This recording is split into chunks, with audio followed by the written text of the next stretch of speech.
Hey guys, what's going on? Alright, so as you can see, sweating my ass off. I don't know where I left off at. I know I filmed getting the engine back in the bay, but I don't think I actually ever uploaded that video, so that may be part of this video. I don't know. Anyway, so where we are is engine is currently back inside the engine bay. Don't let all this fool you. This is all just for the gram. It's just, as back you can actually see there's still masking tape between the manifold and the head. The engine's pretty much just back in the bay. Nothing is connected.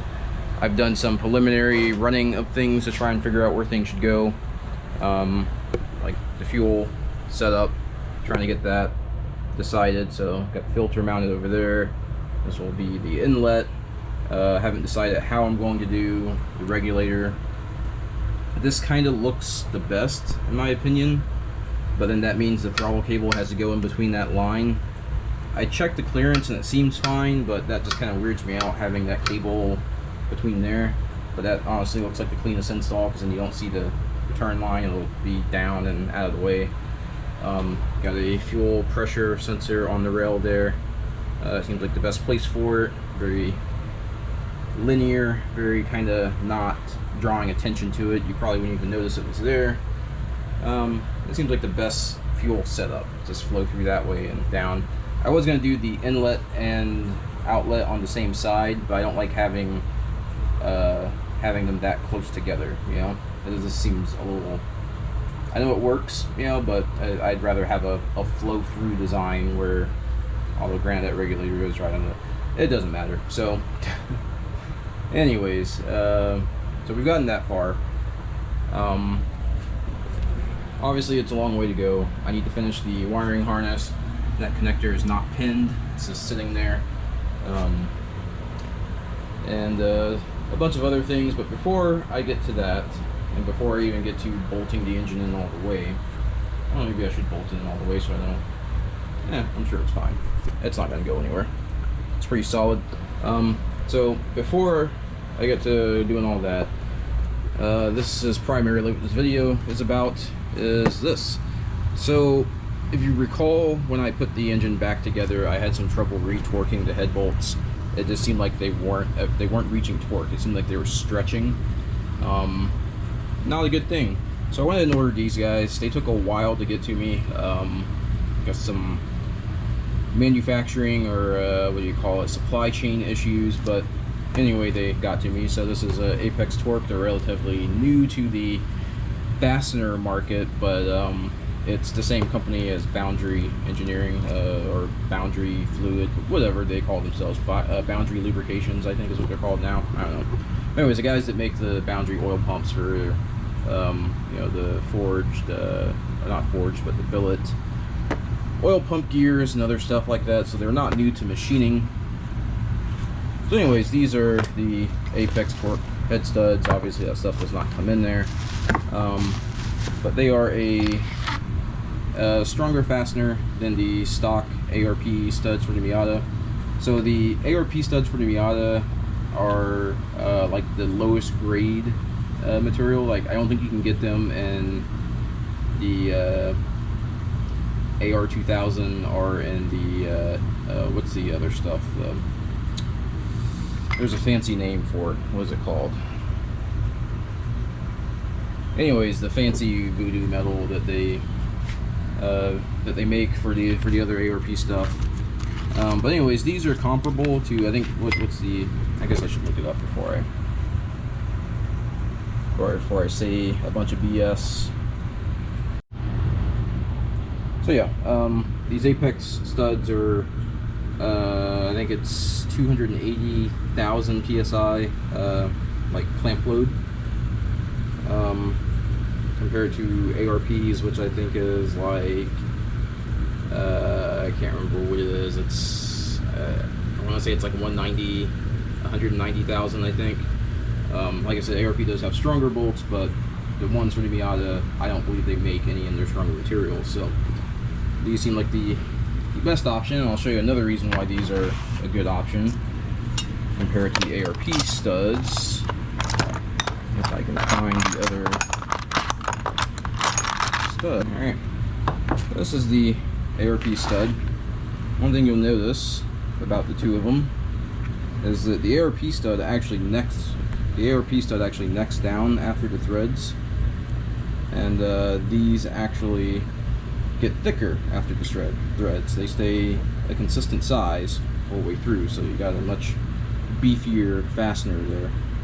So they are a little taller, but you know, they are we will see how far we can push these things. Hopefully they do better than these. So as to why I am changing studs, you can't really tell with that one, but anyways, as I pulled this one out just to check the fitment of these, this one came out kind of weebly wobbly. You know, it's definitely bent. It's definitely been stretched in a, actually, you can't really tell. I mean, the camera might show a little curve, but that's because it's a wide angle lens, but it's hard to tell, but there is a very slight curve to this stud.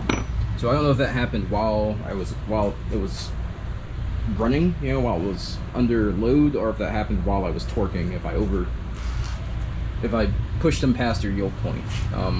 Not saying that these are bad, it's just that I have used these, I have retorqued these probably like 4 or 5 times already, so it is definitely time to get rid of these. You know, they say they're reusable, they're not indefinitely reusable. So after you torque them, every time you torque them, you stretch them just a little bit, and at some point you're going to reach the yield point. So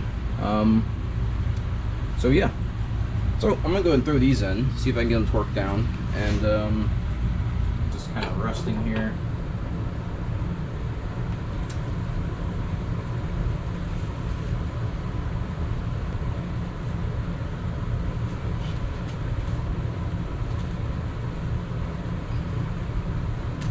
So that's a concerning thing, is that these are all supposedly torqued to the same spec, and it is not taking the same amount of force to break these loose.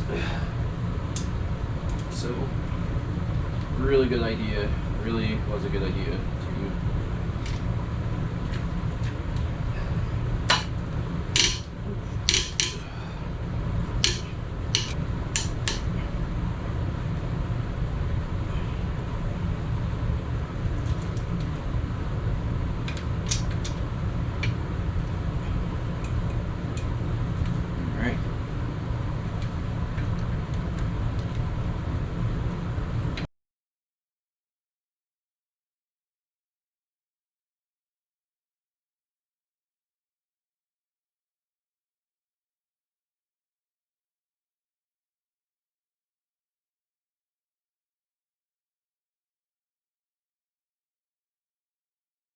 So anyways, my batteries are about to die.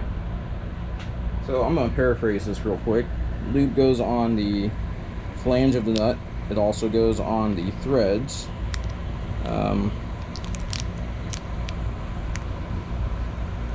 I put a little, God bless America, a little bit inside, a little bit on the flange, not a little bit, but a liberal amount. Should be a good amount. So since my battery and my camera is dead, my other one was not charging, we're just going to go ahead, I'm going to turn this off, conserve my battery, get these all threaded down, and then I'll check back in with you. So the next minor hurdle is that this is either a 16 mil or a 5/8. The only socket I have is this that fits is this spark plug socket. I don't know how well this chintzy little spark plug socket's going to handle trying to go to 80, especially with this adapter and this extension. Not ideal. I'll have to go get a proper socket tomorrow, but for now, this is what we're going to try. So I'm going to go with 75, or I'll go with 65, 75, and then go for 80. I might stop at 75, I don't know. But we'll go for 65 just to get this started.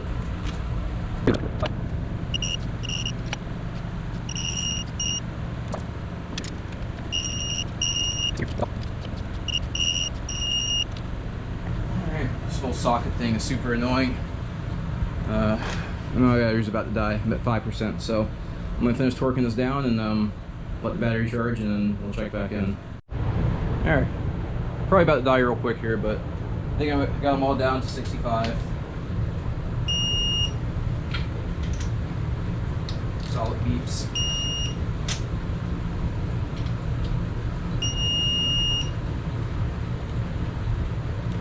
Anyways.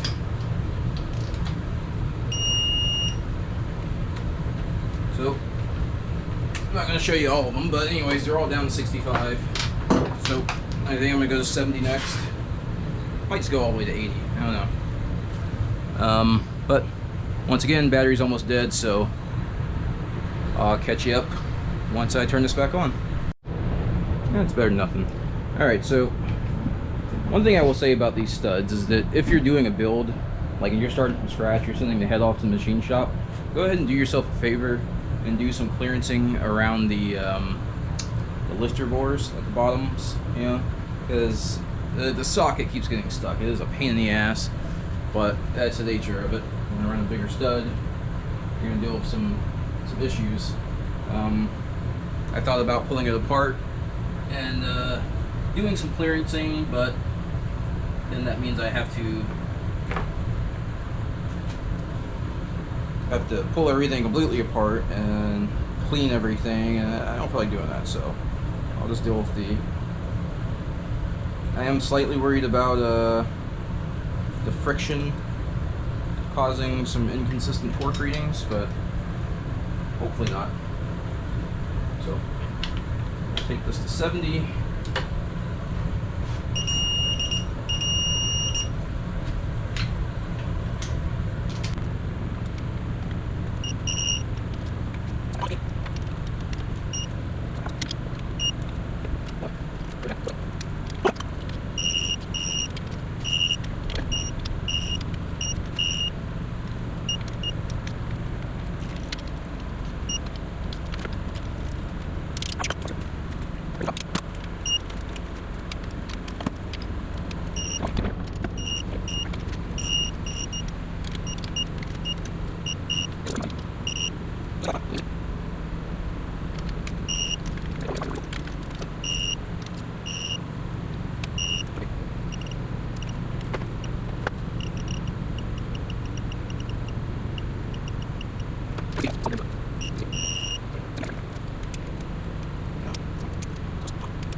Alright, so 75 foot-pounds. It's 15 foot-pounds over what Mazda recommends, so hopefully we're good there. I think that's going to be pretty much it for right now. I don't have a whole lot else to talk about.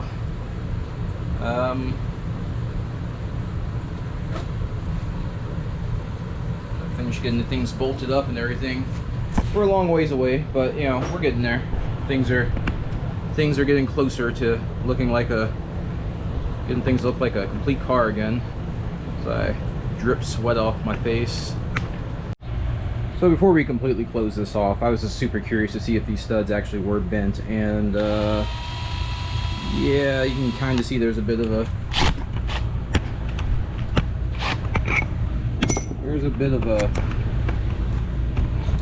waggle to them.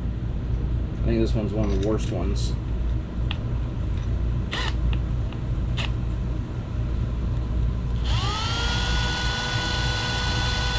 Yeah, so if your head studs do that, it's probably time to retire them. That one looks pretty straight, just for comparison's sake.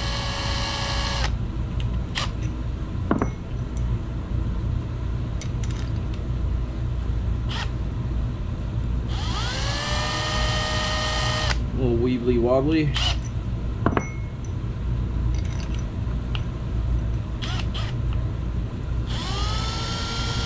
Yeah, so pretty much all of these are bent.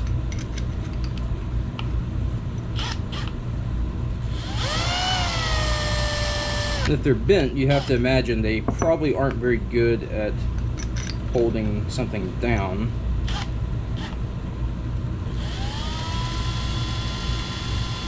Because if the washer isn't perfectly flat against the surface... Oh, that's a good one.